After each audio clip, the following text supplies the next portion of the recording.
Ok alors, bonjour à toutes et à tous et bienvenue dans cette toute nouvelle vidéo. Vidéo qui va être courte et rapide pour vous expliquer la différence qu'il existe entre l'investisseur et le trader ou spéculateur. Donc comme vous le savez probablement, je suis investisseur au long terme sur les marchés actions. Et je m'intéresse pas du tout à la spéculation ou au trading à court terme. Le but de cette vidéo, c'est tout simplement de vous expliquer toutes les différences majeures qu'il y a entre l'investissement et le trading ou la spéculation. Donc j'ai réalisé un tableau en trois colonnes. Donc la première qui indique les critères discriminants, donc qui permet de discriminer, donc de distinguer l'investisseur du spéculateur, donc l'investissement de la spéculation ou du trading. Puis deux colonnes pour l'investissement et la spéculation. Donc tout d'abord, pour moi le premier avantage majeur de l'investisseur, je le précise, l'investisseur, c'est quelqu'un qui achète des actions sur du très long terme, qui les conserve et qui laisse son portefeuille se valoriser. Le spéculateur ou trader, c'est celui qui va acheter, revendre constamment ses actions, ses titres pour réaliser potentiellement des plus-values à court terme.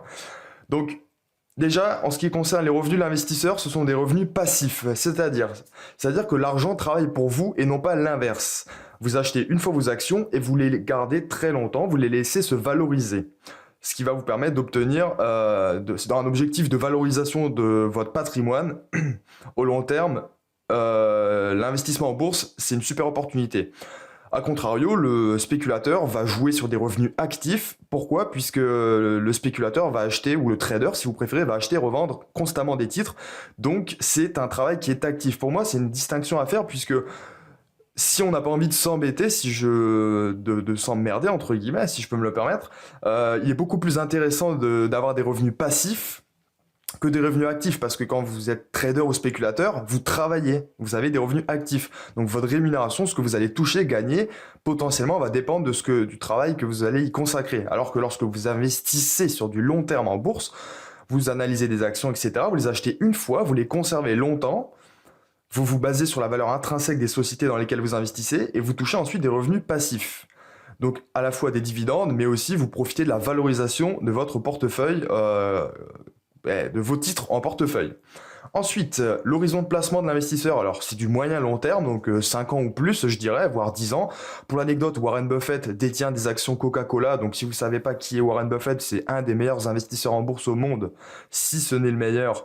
Warren Buffett dispose d'actions Coca-Cola depuis 40 ou 50 ans, si je ne me trompe pas, et il est investisseur en bourse. Je précise qu'aucun milliardaire n'est trader. Tous les milliardaires qui ont fait fortune en bourse sont investisseurs.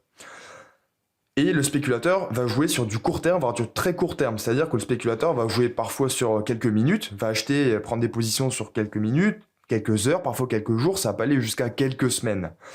Donc ça peut aller du day trading au swing trading. En ce qui concerne la performance, donc globalement, c'est tout simplement le rendement global de vos investissements, c'est-à-dire les dividendes plus la valorisation de vos titres. Au long terme, l'investisseur peut obtenir une performance élevée. Pour l'anecdote, le CAC 40, l'indice phare de la bourse de Paris, dividendes réinvestis depuis 1990, offre une performance annuelle de 7,8% par an. Je précise dividendes réinvestis. Donc c'est une performance qui est quand même très élevée. On est à peu près à 16 fois la performance annuelle du livret A. A contrario, la performance au long terme du spéculateur est plutôt faible parce qu'elle est incertaine. Il faut savoir que dans la moitié des cas à peu près, le trader se trompe. Donc pour moi, c'est très important aussi de le préciser. Ensuite, le couple risque-rendement. Alors, souvent, lorsqu'on fait de la gestion de patrimoine, ce genre de choses, on analyse souvent ce qu'on appelle le couple risque-rendement.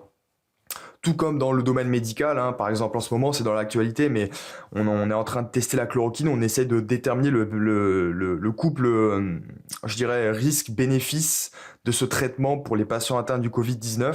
Eh bien en bourse ou dans tout type d'investissement, pour n'importe quelle classe d'actifs, on analyse ce qu'on appelle le couple risque-rendement. Ben, pour l'investisseur, ce couple risque-rendement est juste idéal, c'est l'optimal, puisque la bourse globalement, enfin les actions plus particulièrement, permet de bénéficier du meilleur couple risque-rendement parmi l'ensemble des classes d'actifs. Pour le spéculateur, on parle toujours d'actions, Mais le couple risque-rendement est vraiment pas terrible. Pourquoi? Pour différentes raisons. Tout simplement parce que le risque est assez élevé, puisque le spéculateur joue à court terme, donc ne peut pas se permettre de jouer sur la valorisation au long terme des entreprises et des cours boursiers, des dividendes des entreprises. Et en plus de ça, le spéculateur aura tendance, de manière très générale, à jouer sur l'effet de levier, donc c'est-à-dire finalement à travers l'effet de levier, c'est à s'endetter sur les marchés financiers pour décupler sa performance hypothétique. Sauf que l'effet de levier, il joue dans les deux sens. D'où un couple risque-rendement plutôt moyen pour le spéculateur. Ensuite, en ce qui concerne les sources de revenus boursiers, alors pour l'investisseur, l'idéal, comme vous le savez probablement, en bourse, on peut gagner de deux manières.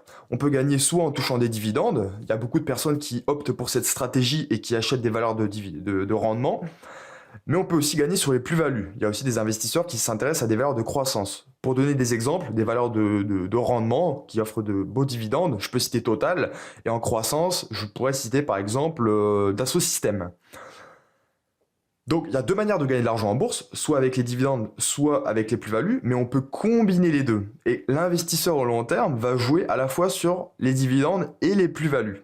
Tandis que le spéculateur va miser exclusivement sur les plus-values et donc va finalement louper d'une certaine manière une source très importante de revenus que constituent les dividendes. Ensuite, en ce qui concerne les coûts, donc là, je parle des coûts financiers. Alors, les coûts financiers de l'investisseur sont très faibles. Alors aujourd'hui, on peut investir en bourse via des courtiers en ligne ou même des banques en ligne qui ne prélèvent aucun frais de gestion annuel et dont les coûts de transaction sont extrêmement faibles. Et bien donc, pour l'investisseur, les coûts financiers liés à ces investissements sont extrêmement faibles puisque l'investisseur réalise peu de transactions et investit sur du long terme. Donc pour bénéficier tout simplement de la performance au long terme des actions et jouer sur les dividendes et les plus-values. Donc peu de transactions et signifie aussi peu de frais de transactions, peu de frais de passage d'ordre. Donc pour l'investisseur, les coûts liés à ces investissements sont très faibles. En revanche, le spéculateur va spéculer, donc va acheter, vendre, prendre de nombreuses positions incessamment, donc va plutôt enrichir en fait son intermédiaire, qu'il soit courtier en ligne, que ce soit un courtier en ligne, une banque ou une banque physique ou une banque en ligne. Bref, le spéculateur va enrichir son intermédiaire grâce à ses commissions plutôt que s'enrichir lui-même dans de nombreux cas de figure.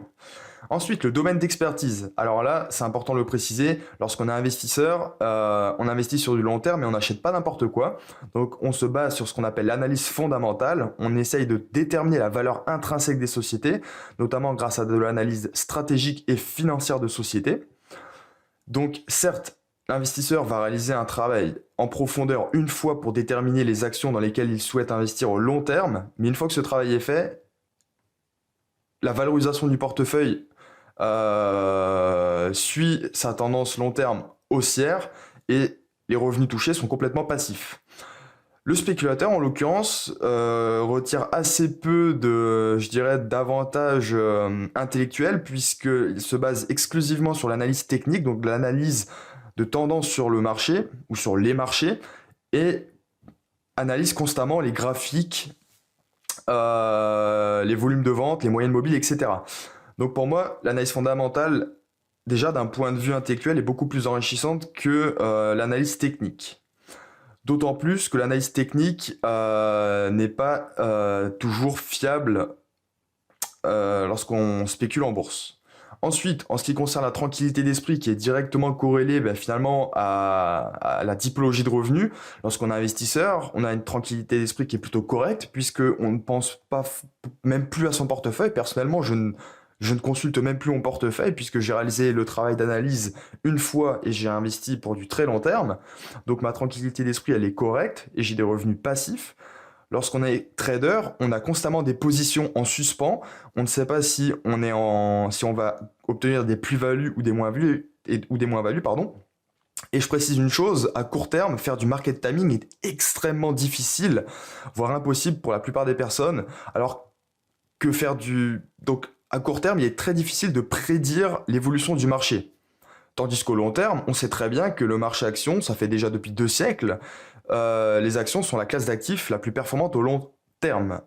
Mais à court terme, on ne peut pas faire de market timing. Donc c'est très problématique selon moi, et du moins la tranquillité d'esprit du trader n'est pas celle de l'investisseur. Et enfin, autre chose à préciser, pour moi, l'investisseur, on peut assimiler l'investissement au long terme finalement à un jeu à somme non nulle. Pourquoi? Parce que l'ensemble des investisseurs profitent, et je m'excuse pour la faute d'orthographe, c'est ENT ici, de la valorisation des entreprises au long terme. Alors que généralement, le spéculateur ne profite pas de la valorisation des actions au long terme, puisqu'il est sur du très court terme, sur l'instant présent. Donc, le fait de ne pas prendre de recul et de ne pas se positionner sur des investissements au long terme, pour moi, c'est un jeu à somme nulle, puisqu'on ne profite pas de la valorisation au long terme des actions, puisqu'on est constamment en train de spéculer, et d'autant plus que de nombreux investisseurs spéculent sur des marchés à terme ou sur des produits dérivés, des options, etc., qui sont par essence des jeux à somme nulle complètement. Il y a un gagnant, un perdant, d'un côté et de l'autre de la transaction. Alors que lorsqu'on investit au long terme sur les actions, eh bien on profite de la valorisation au long terme des entreprises. Voilà. Bah, écoutez, c'est tout pour cette vidéo. J'espère qu'elle vous a plu, qu'elle n'a pas été trop pompeuse, trop longue. Et puis écoutez, comme d'habitude, si la vidéo vous a plu, n'hésitez pas à la liker, la commenter, la partager. Si vous avez des questions, n'hésitez pas à me les poser dans les commentaires. Et puis abonnez-vous à la chaîne si ce n'est pas déjà fait, que le contenu vous intéresse. Et quant à moi, je vous dis à très vite. Allez, ciao!